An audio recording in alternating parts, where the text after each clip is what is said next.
Hola a todos, les doy la bienvenida a esta clase sobre novedades en la fisiopatología de la dislipemia del paciente con diabetes de tipo 2. Como hemos representado en este gráfico, el riesgo cardiovascular de los pacientes con diabetes es mucho mayor que en comparación a los no diabéticos. Aquí lo he representado en azul, diabetes y no diabetes en rojo. Entonces, tanto mortalidad cardiovascular como mortalidad coronaria a la derecha muestran claramente un mayor riesgo cardiovascular en esta población de pacientes. Ahora, la reducción de mortalidad cardiovascular se ha logrado en parte gracias a una mejoría en el tratamiento de la tensión arterial, los niveles de lípidos, principalmente LDL y el manejo de la hiperglucemia. Sin embargo, el riesgo cardiovascular sigue siendo 2 veces mayor en los pacientes con diabetes versus los no diabéticos, a pesar de haber manejado estos factores de riesgo cardiovascular que tiene el paciente diabético. Y a esto lo llamamos riesgo cardiovascular residual. Entonces, sabemos que la dislipemia del paciente con diabetes es casi una constante, está presente en el 90 y pico por ciento de nuestros pacientes. Y eso determina este mayor riesgo cardiovascular que tienen los pacientes con diabetes de tipo 2. Ahora les voy a presentar los actores de la obra, el metabolismo de las lipoproteínas, y vamos a repasar un poco la fisiología para entender luego la fisiopatología. Entonces sabemos que en estado postprandial se produce por parte del intestino una lipoproteína rica en triglicéridos conocida como kilomicrón, cuya apoproteína constitutiva es la ApoB48. Esta lipoproteína rica en triglicéridos sufre la acción de la lipoproteína lipasa y es degradada liberando ácidos grasos libres a partir del triacilglicerol y va disminuyendo su tamaño hasta que se convierte en kilomicrón remanente.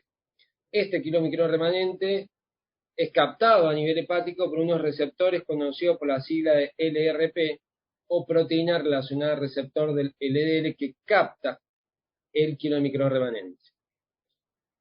Por otro lado, tenemos un órgano que actúa en relación directa con el hígado, que es el tejido adiposo, a través de una enzima que es la lipasa hormonosensible y libera ácidos grasos al hígado para producir a posteriori VLDL. El VLDL es una lipoproteína rica en triglicéridos de origen hepático.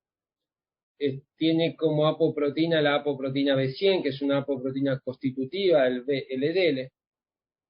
Y fíjense que sufre una cascada metabólica, la cascada metabólica de la ApoB100, en la cual acá tenemos también la lipoproteína lipasa que va liberando ácidos grasos, tanto de VLDL como de IDL, para luego constituir el LDL. Interesante este cuadro, esta parte del gráfico, es que las lipoproteínas que salen del hígado son lipoproteínas ricas en triglicéridos como el VLDL, y finalmente, cuando uno termina esa cascada metabólica, tenemos una lipoproteína rica en colesterol, como es el LDL, encargado de aportar colesterol a los tejidos periféricos. Ahora, ese colesterol de los tejidos periféricos tiene que volver al hígado a través de un transporte conocido como transporte reverso de colesterol, transporte directo. Acá se forma, digamos, el HDL naciente, tanto proveniente de hígado como de intestino. Y este HDL naciente lo que hace es captar colesterol de los tejidos periféricos en un proceso conocido como eflujo de colesterol, que es el proceso mediado por proteínas como el ABCG1 y el ABCA1, que son proteínas que participan en un proceso de difusión facilitada, llevando el colesterol dentro de la célula hacia el exterior. Ahí lo capta el HDL naciente. Se esterifica este HDL naciente a través de una enzima conocida como lecitina colesterol aciltransferasa, cuya sigla es LCAT. Se va esterificando este HDL en colesterol y va aumentando en su tamaño y se va formando lo que es el HDL2. Partimos del HDL3 al HDL2 y luego es captado a través de receptores hepáticos, receptores Schambeger, conocidos como SRB1 a nivel hepático, previa a una acción de la lipasa hepática que está en los espacios de DIS, en el sinusoide hepático. Ahora también tenemos proteínas de transferencia o de transporte, hay una muy importante que se llama COTP, o proteína de transferencia de colesterol esterificado, que lo que hace esta proteína en realidad es intercambiar una molécula de colesterol, de una lipoproteína rica en colesterol, como es el HL2, a una molécula de triglicéridos proveniente de una lipoproteína rica de triglicéridos, como es el VLD. Este proceso, que es mediado por la COTP, lo conocemos también como transporte reverso de colesterol de tipo indirecto. Hasta acá repasamos la fisiología. Ahora quiero presentarles el maestro de la orquesta, que es la insulina, y voy a tratar de mostrarle que la insulina es el principal regulador del metabolismo de lipoproteínas. Volviendo a esta figura compleja, vamos a ver en distintos niveles la acción de la insulina. Por un lado, la insulina frena la lipasa hormonosensible a nivel del tejido adiposo, primer nivel de acción. Segundo nivel de acción, la insulina actúa tanto en el enterocito como en el hepatocito, frenando una proteína que participa en lo que sería el ensamblaje, maduración y secreción de kilomicrón y de VLDL, que es conocida por su sigla como MPP, o proteína de ensamblaje o proteína de transferencia microsomal. La insulina lo que hace es frenar esta MTP encargada de síntesis y secreción de kilomicrón y VLD. Tercer nivel de acción, la insulina lo que hace es activar la lipoproteína lipasa, que cataboliza ese exceso de triglicéridos en el kilomicrón como ese exceso de triglicéridos en el VLDL. Cuarto nivel de acción de la insulina, estimula la expresión de este receptor, que es el LRP, encargado de captar los remanentes de kilomicrón a nivel hepático. Y el quinto nivel, la insulina aumenta la expresión de receptores hepáticos, receptores de LDL, encargados también de captar remanentes. Entonces, 5 niveles de acción de la insulina, tanto en síntesis como en el catabolismo, que van controlando y regulando el metabolismo de las lipoproteínas.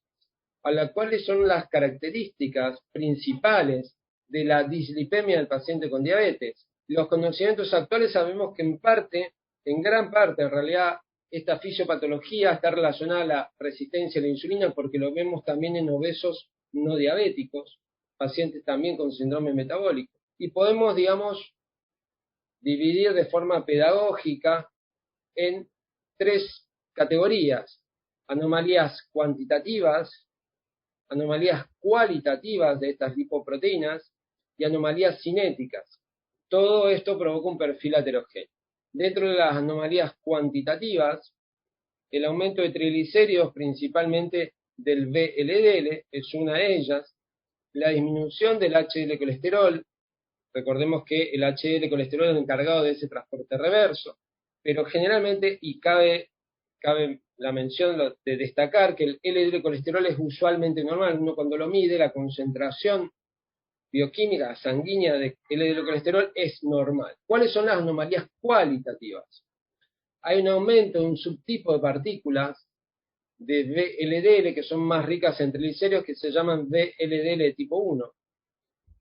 Y este es un aumento característico del paciente con insulinoresistencia y con diabetes. El LDL está enriquecido en triglicéridos justamente porque el hígado produce mayor cantidad de VLDL tipo 1 y lo intercambia a través de esa proteína de transporte, que es la COTP. Entonces el LDL también recibe en parte el triglicérido del VLDL y provoca una LDL conocida como pequeña y densa. ¿Por qué densa? Porque el triglicérido se empaqueta y aumenta la densidad del LDL y se hace de menor tamaño. A su vez, el HDL también se enriquece en triglicéridos justamente por la misma proteína, la COTP. La COTP participa en el intercambio entre lipoproteínas ricas en colesterol y lipoproteínas ricas en triglicéridos. Entonces, al haber mayor cantidad de triglicéridos, se desembaraza ese exceso de triglicéridos y lo lleva al LDL y al HDL. Y, lógicamente, en un paciente con diabetes tenemos glicación de las apoproteínas, situación que modifica su afinidad de las apoproteínas a sus receptores respectivos. Entonces esto aumenta la circulación de las lipoproteínas. Y por último, aumenta la oxidación de lipoproteínas, principalmente del LDL pequeño y denso. Todo esto conlleva un perfil heterogéneo. Ahora, los pacientes con diabetes tienen lo que conocemos como una hiperlipidemia postprandial, y esto es en parte debido a mayor producción de kilomicrón y a menor catabolismo, tanto de kilomicrón como de sus remanentes. Y lo vamos a ver por qué. Sabemos que hay mayor producción de kilomicrón justamente porque ese efecto inhibitorio de la insulina sobre esta proteína de ensamblaje, que es la MTP intestinal, está ausente. ¿Por qué está ausente? Porque hay insulinoresistencia. Por otro lado, sabemos que los ácidos grasos libres provenientes del tejido adiposo también pasan por la membrana vasolateral del enterocito y aumenta la producción de kilomicrón. Entonces, por estos dos mecanismos aumenta la síntesis y secreción de la ApoB48 y por ende del kilomicrón. Ahora, el segundo mecanismo está relacionado al catabolismo. La insulinoresistencia hace que la insulina no active la lipoproteína lipasa, entonces está disminuido ese catabolismo y conlleva esto a mayor circulación de kilomicrón a nivel plasmático. Y por último, la insulinoresistencia provoca también una menor expresión de receptores LRP encargados de captar los remanentes. Entonces, por conclusión, mayor producción de kilomicrón y menor catabolismo conlleva a mayor circulación de kilomicrón plasmático. Y esto es importante, ¿por qué? Porque vivimos en estado postprandial. Entonces, sabemos que hay mayor acumulación de kilomicrón durante el día. ¿Qué sucede con las lipoproteínas ricas en triglicéridos, principalmente el VLDL y menor cuantía el IDL?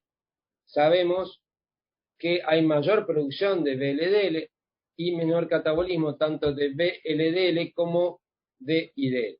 Vamos a ver, volviendo al gráfico, interpretar los mecanismos y vemos que hay mayor producción de VLDL, en parte porque le llega mayor cantidad de ácidos grasos libres del tejido adiposo. Por otro lado, la insulina, sabíamos que en el sujeto sano frena la expresión de la MTP. Ahora, en el paciente insulinoresistente esa acción está ausente. Entonces hay mayor cantidad de MTP que participa en el ensamblaje y en la secreción de VLD. Entonces su efecto inhibitor está ausente.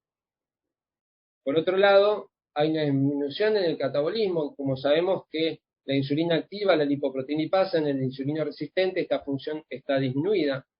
Entonces nos encontramos por un lado con mayor producción y con menor catabolismo. Esto conlleva mayor cantidad de triglicéridos. Ahora, sabemos que en el paciente con diabetes hay también un switch, un aumento de un subtipo de partículas de VLDL. Tenemos dos, el VLDL1 que es más rico en triglicéridos, el VLDL2 que es más rico en colesterol. Por decirlo de una forma, el VLDL1 es más tipo Rottweiler, cargado en triglicéridos, y el VLDL2 tiene más colesterol, es más pequeño, es más de tipo caniche. Entonces, esta cuestión de tamaño también hace que sean diferentes subtipos de partículas. En el diabético tipo 2 hay mayor VLDL de tipo 1. También lo vemos en el paciente con obesidad sin diabetes, por eso la insulinoresistencia cumple un rol determinante en la fisiopatología de la dislipemia. Ahora tenemos también anomalías cualitativas y dijimos que lógicamente aumenta el tamaño, aumenta el contenido de triglicéridos, aumenta en parte también el contenido de colesterol esterificado. ¿Y esto conlleva qué cosa? Este aumento de triglicéridos hace que el VLDL1 comparta ese exceso de triglicéridos a los macrófagos y de esa forma el macrófago lo capta, se forma la célula espumosa y se liberan citoquinas proinflamatorias. Ahora vamos a hablar un poco de LDL. Sabemos que a nivel cuantitativo generalmente sus concentraciones sanguíneas son normales, pero hay anomalías cinéticas marcadas en el paciente con diabetes. Principalmente, por un lado, hay disminución del catabolismo del LDL. En paralelo a esa disminución del catabolismo hay menor producción de LDL. Entonces, la balanza de los platillos estaría equilibrada porque se elimina menos y se produce menos. Eso explicaría que la concentración sanguínea de LDL esté normal. Este menor catabolismo de LDL lleva a un tiempo de residencia o tiempo de circulación del LDL aumentado, lo que llamamos en cinética el turnover, ¿sí? El tiempo de recambio. Entonces, como se recambia menos, circula más. Al circular más, tiene mayor tiempo de exposición ¿a qué cosa? Al exceso de glucosa, entonces se glucosila. Al exceso de triglicéridos, entonces recibe triglicéridos, se empaqueta y se forma un LDL pequeño y denso, y al glicosilarse y enriquecerse en triglicéridos se oxida y forma la LDL pequeña y densa oxidada en la pared arterial y provoca la ateromatosis. Sabemos, fíjense este trabajo de casos y controles, diabéticos tipo 2 antes de recibir insulina en color negro y en el grupo control en color celeste.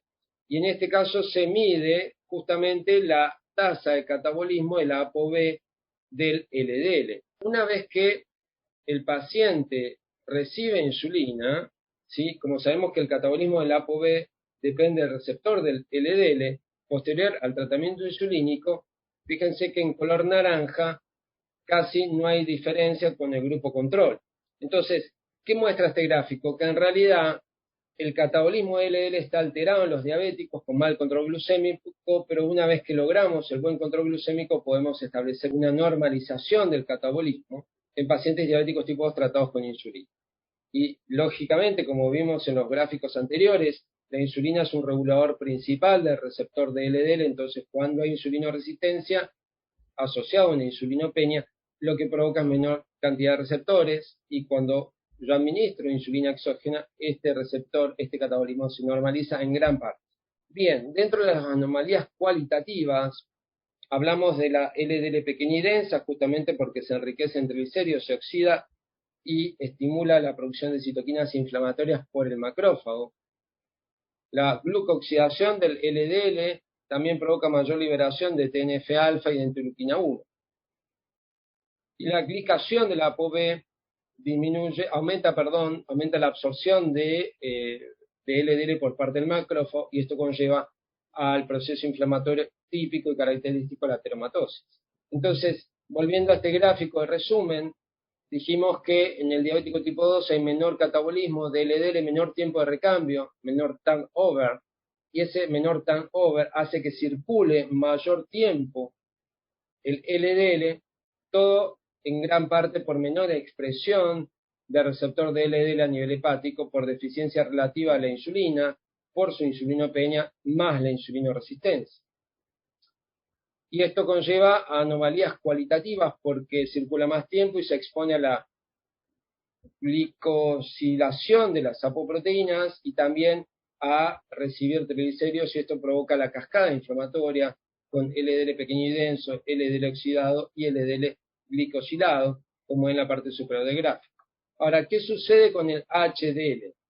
El HDL, sabemos que hay una disminución de la concentración plasmática de HDL, pero principalmente el HDL2, porque al recibir mayor cantidad de triglicéridos a través de la COTP por parte del VLDL, se elimina más rápido por riñón. Y es algo que aparece muy precozmente en estados de insulinoresistencia prediabético en pacientes con síndrome metabólico y obesidad. Y recordemos que el aumento de triglicéridos provoca mayor pool o mayor concentración del subtipo de partículas conocida como VLDL tipo 1.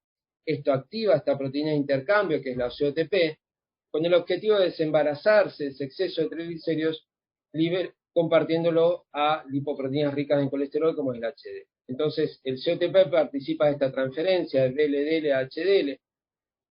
El HDL a su vez está enriquecido no solo en triglicéridos, también en glucosa, y eso lo hace más vulnerable a las lipasas, sobre todo la lipasa hepática, que es la encargada de catabolizar y eliminar el HDL, principalmente el HDL2. Entonces, al haber mayor pool de VLDL, hay mayor fuente de triglicéridos que hace que trabaje más esta proteína de intercambio como es la COTP. Entonces, el HDL se enriquece en triglicéridos y por ende aumenta su catabolismo por acción de la lipasa hepática a nivel del sinusoide hepático. Todo esto lleva a menor concentración de HDL colesterol. ¿Cuáles son los nuevos datos? Y acá tenemos que hablar de un órgano blanco muy importante, como son las adipoquinas o adipocitoquinas en la dislipemia del paciente con diabetes, y uno de ellos es la adiponectina, y otra proteína que originalmente se consideraba que era una proteína de transporte de vitaminas, como es la retinil binding protein tipo 4, aparentemente el RBP4 tiene funciones también endocrinas similares a la adiponectina. Pero hablemos de la adiponectina y sabemos que hay un rol ¿sí?, de niveles bajos de adiponectina y la dislipemia del paciente con diabetes, en el sentido que sabemos que la adiponectina se correlaciona negativamente con los niveles de triglicéridos, en el sentido que al haber menos adiponectina aumenta los niveles de triglicéridos. ¿Por qué? Porque la adiponectina es una de las pocas hormonas del tejido adiposo que son insulinosensibilizadoras. Entonces, cuando menor concentración de adiponectina hay en sangre, sobre todo la adiponectina de alto peso molecular, mayor es el nivel de insulinoresistencia y por ende mayor el nivel de triglicéridos. Y generalmente los pacientes con diabetes de tipo 2 tienen niveles bajos de adiponectina y esta se asocia positivamente con el HDL. Entonces, menor nivel de adiponectina, característico de pacientes con diabetes de tipo 2, explica menor niveles de concentración de HDL y a su vez explica mayor nivel de concentración de triglicéridos en los pacientes con diabetes. Este es un estudio cinético en la cual miden la ApoA1, que es una apoproteína característica del HDL, y acá miden su tasa de catabolismo, en esta sigla conocida como Fractional Catabolic Rate, y fíjense que a menores valores de adiponectina tenemos, lógicamente, menores valores de tasa de catabolismo. Es una correlación de tipo negativa, en la cual esto lo que explicaría es, en cierta forma, que a valores, por ejemplo, de 0,35 de tasa de catabolismo de ApoA1, esto se correlaciona con menores niveles de adiponectina, porque en realidad a mayor catabolismo, mayor eliminación, menor concentración de adiponectina. Entonces es un determinante del catabolismo del HDL, los niveles bajos de adiponectina. Y eso es característico de los pacientes con obesidad y con diabetes. Se hizo un análisis multivariado en este trabajo, en el cual se midió la relación triglicérido-HDL y el nivel de adiponectina, y fíjense que el nivel de adiponectina explicaba un 43% por análisis multivariado de la variabilidad de los niveles de HDL. En cambio, el índice triglicérido HDL es solamente un 19%. Acá están viendo cuán determinante es la adiponectina en los niveles plasmáticos de HDL. Entonces, acá entraría a jugar el rol de la adiponectina como un mediador del tejido adiposo y el metabolismo lipídico. Ahora, hay nuevos datos también en la disfunción de lipoproteínas, principalmente el HDL, en el sentido de que se ha visto que los pacientes con diabetes, digamos, su HDL, la función es menos eficaz, promueve menos el flujo de colesterol, que es ese proceso de difusión facilitada que hace que el colesterol salga de la célula hacia el capilar sanguíneo, porque hay menor expresión de la BCA1, porque se glicosila el ABCA1, entonces funciona en menor eficacia. Entonces saca menos colesterol de la célula y por ende hace que el transporte reverso de colesterol sea menos eficaz. Por otro lado, hay una actividad antioxidante, el HDL, de menor cuantía.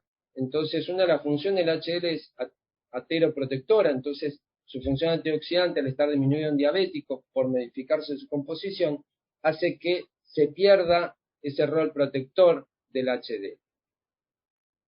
Y a su vez se pierde ese efecto vasodilatador del HDL por menor estimulación de la óxido nítrico sintetasa, que es la óxido nítrico sintetasa endotelial encargada de vasodilatar el endotelio. Y acá, a modo de ejemplo, tenemos este trabajo francés de Persegol, en la cual comparan diabéticos tipo 2, el efecto vasodilatador del HDL dependiente de endotelio, y vemos que tenemos en rojo como un grupo control, tenemos el HDL más LDL oxidado, hay menos vasodilatación, el LDL oxidado en negro tiene a su vez menos vasodilatación, y los diabéticos tipo 2 con HDL ya en rosado y LDL oxidado también tienen menor vasodilatación dependiente de endotelio. Otro factor que también explicaría la disfunción del HDL es la disminución de la fosfato de fingosina del tipo 1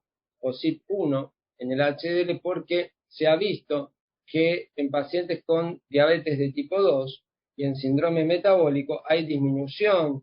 También se ha visto en diabetes de tipo 1 una disminución de esta proteína y el CYP1 es encargado de producir mayor cantidad de óxido nítrico dependiente de endotelio. Entonces, si estoy diciendo que en diabetes de tipo 2, síndrome metabólico y diabetes de tipo 1 hay menor concentración del CYP1, hay menor vasodilatación dependiente de endotelio. Y eso provoca vasoconstricción y predispone a la inflamación y a la trombosis. Acá tenemos, ejemplos simplemente de la actividad de la óxido nítrico sintetasa, cómo está disminuido la óxido nítrico sintetasa a la izquierda en el HDL de diabéticos de tipo 1.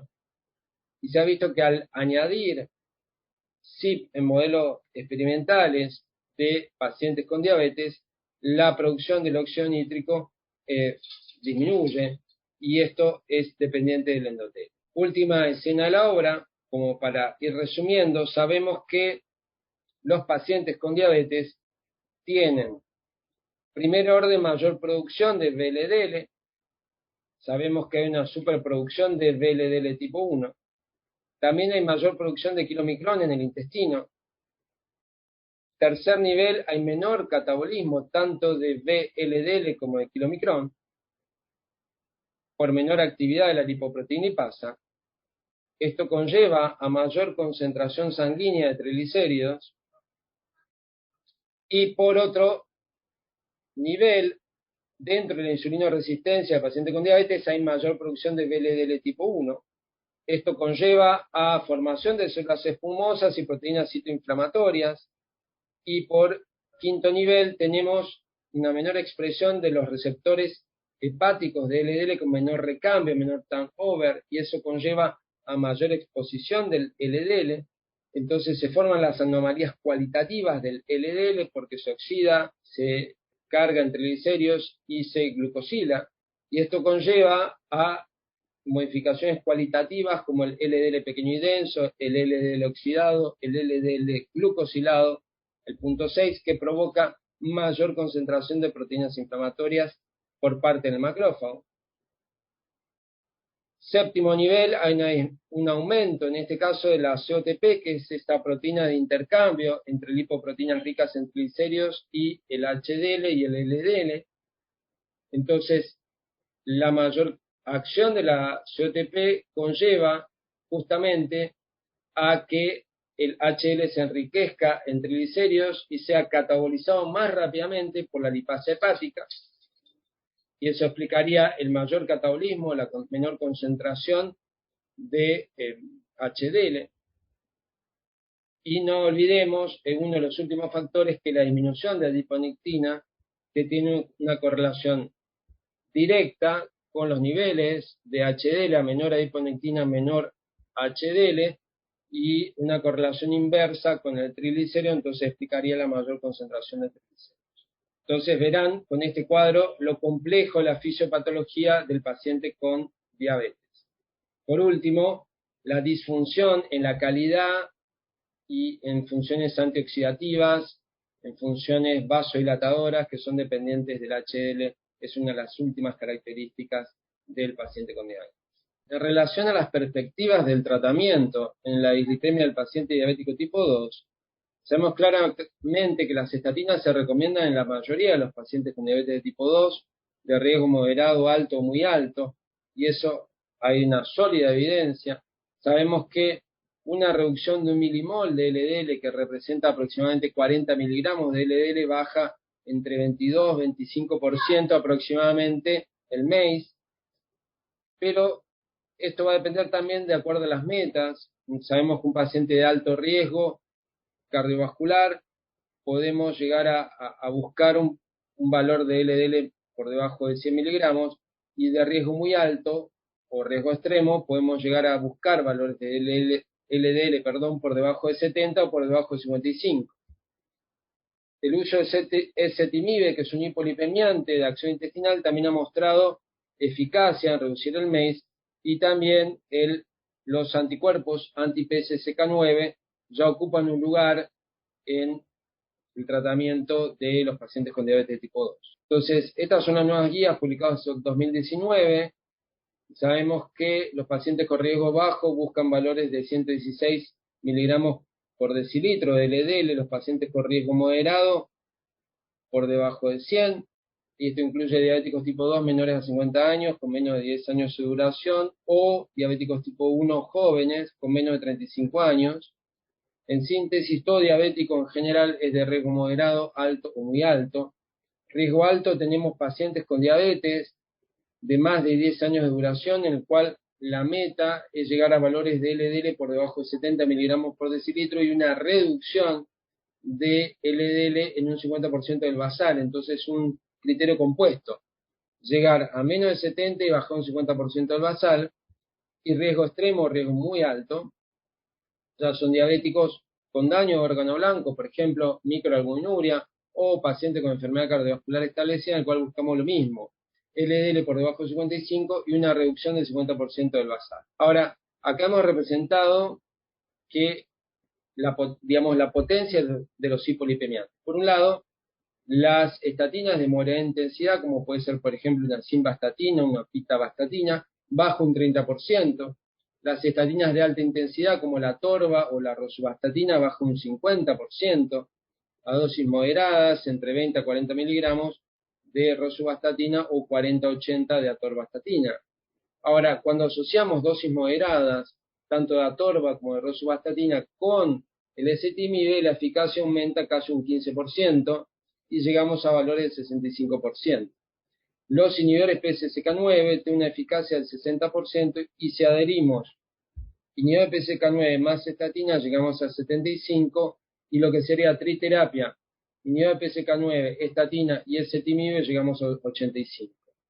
Todo esto crea, digamos, una reducción absoluta del LDL y una reducción de riesgo relativo. Ahora, ¿qué lugar ocupan los fibratos? En este caso, a modo de ejemplo, el fenofibrato. Sabemos que los estudios con fibratos, los objetivos primarios, no han bajado mortalidad, pero lo que son análisis de subgrupo, y vemos acá el estudio a la izquierda, el estudio FIEL, el estudio BIP, el estudio ACOR, el estudio BAHIT, también ha mostrado, digamos, dentro de la familia de fibratos, en este metaanálisis, que la reducción de triglicéridos y el aumento de HDL reducía MACE.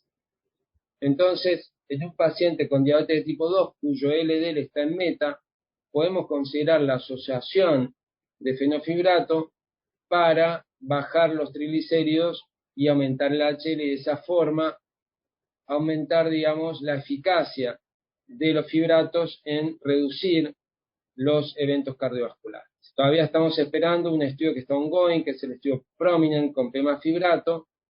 10.000 participantes. Este pemafibrato aparentemente va a tener mayor eficacia, o está destinado para tener mayor eficacia en pacientes con diabetes principalmente.